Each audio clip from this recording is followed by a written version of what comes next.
अब हम आपको लिए चलते हैं रतलाम के आलोट, जहां प्रसिद्ध अनादिकेश्वर महादेव का मंदिर है। इस मंदिर की महिमा का पुराणों में भी उल्लेख किया गया है।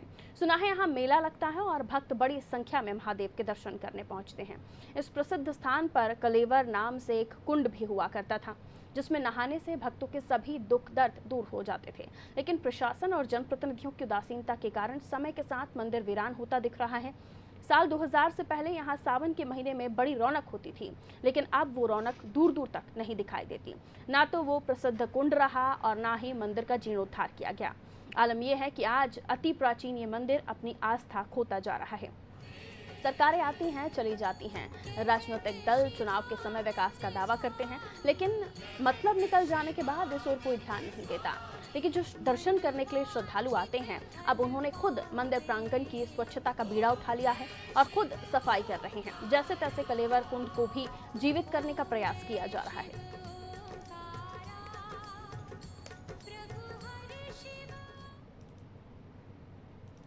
ये अनादिकल्पेश्वर महादेव मंदिर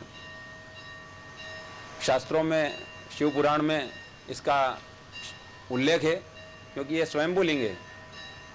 ये स्थापित लिंग नहीं है, जैसे बहुत सारी जगह मंदिर बनते हैं और ब्राह्मण लोग उसकी प्राण प्रतिष्ठा करते हैं। लेकिन भगवान ने स्वयं ने भक्त की साधना, भक्त की तपस्या से प्रसन्न होकर के इस स्थान पर राजा नल दमयंती ने बहुत वर्षों पहले तपस्या करी थी। तो उनकी तपस्या से प्रसन्न होकर के भगवान यहाँ स्वयंभू लिंग के रूप में उपस्थित हुए थे और भगवान लोगों की तपस्या जो यहाँ करते हैं उनकी मनोकामना पूर्ण होती है। हाँ, प्रशासन की ओर से अभी सफाई वगैरह की व्यवस्था हो नहीं पाई थी, तो ये शिव भक्त लोग हैं जो निस्वार्थ रूप से रात्रि में, दिन में आकर के सेवा कर रहे हैं। बड़े आयोजन के लिए अपने को प्रशासन के द्वारा कोई अनुमति नहीं मिली थी कोरोना महामारी की वजह से, तो बड़ा आयोजन अपन ने कुछ रखा नहीं है और इसलिए अपन ने कम से कम संक्षिप्त में सब कार्यक्रम कर रहे हैं।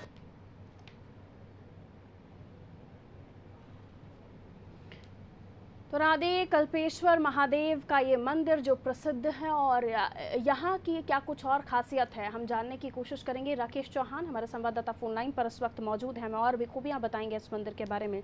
राकेश, कोरोना काल, लेकिन मंदिरों में जिस तरह से पूजा अर्चना हो रही है, जो घर बैठे अनादि के दर्शक देख रहे हैं अनादिकल्पेश्वर महादेव के मंदिर को, उसके बारे में बताइए।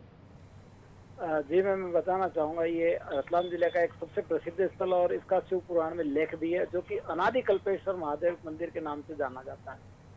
मैम, यहाँ की एक विशेषता यह रही है कि यहाँ पर कई राजनीतिक दल आते हैं, बड़ी बड़ी बातें करते हैं, लेकिन सरकारें आती और जाती हम देखते हैं।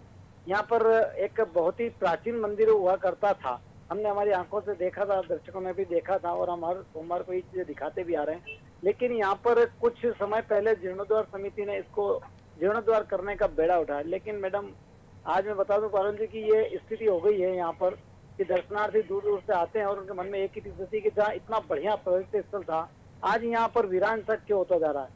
इसके पीछे कारण ये देखने को मिल रहा है कि यहाँ पर आए दिन पुजारी जो सरकार के द्वारा अधीनस्थ है, ये मंदिर जबकि शासन के अधीनस्थ है, और यहाँ पर आए दिन पुजारियों की लड़ाई के कारण दर्शनार्थी आना कम हो गए।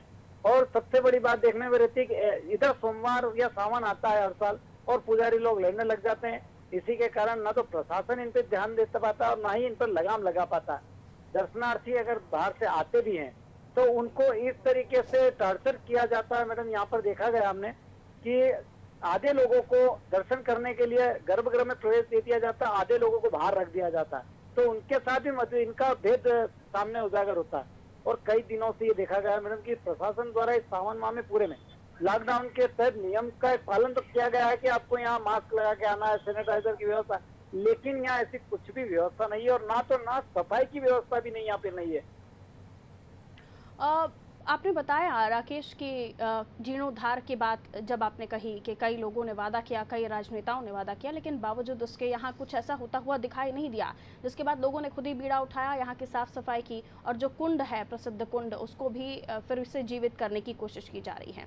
ऐसे में जो भक्त वहाँ पहुँच रहे हैं, जाहिर है आपने कहा कि सुविधाएं भी नहीं मिल पा रही हैं, सैनिटाइजर जैसी कोई व्यवस्था वहाँ नहीं है, तो ऐसे में अब क्या वहाँ पर जो पुजारी हैं या जो मंदिर की देखरेख करने वाले लोग हैं, उन्होंने कोई बातचीत की प्रशासनिक अधिकारियों से कि किसी तरह की व्यवस्था हो ताकि भक्तजन वहाँ पहुँचे, दर्शन करें?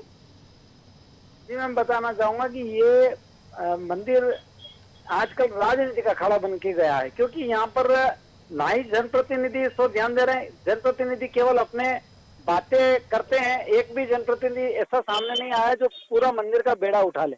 पिछली सरकार में केंद्रीय मंत्री थावर चंद जी गहलोत रहे, उधर सांसद हमारे प्रेमचंद जी गुड्डू रहे, चिंतामणि जी मालवीय रहे, बड़ी बड़ी हस्तियां यहाँ से राजनेता जो कि जाते हैं, केंद्र और प्रदेश की सरकार का प्रतिनिधित्व करते हैं, लेकिन कोई भी यहाँ पर इस मंदिर का जीर्णोद्धार में सहयोग करना पसंद नहीं करता है। आज वर्तमान में मनोज चावला जो कि कांग्रेस के विधायक है, उन्होंने भी 25 लाख रुपए की घोषणा कराई थी, वो भी आज तक यहाँ आने का नाम नहीं ले रही। और यहाँ अधिकतर मैडम ये देखा जाता है पुजारियों की लड़ाई के कारण पानी भी पीने को भक्तों को नसीब नहीं होता है यहाँ पे। चलिए, काफ़ी परेशानियां हैं इस मंदिर के साथ, लेकिन भगवान शिव की कृपा होगी तो आने वाले समय में हो सकता है कि इन राजनेताओं के अंदर की आस्था जागे और इस मंदिर के लिए वो कुछ करें। बहरहाल शुक्रिया राकेश।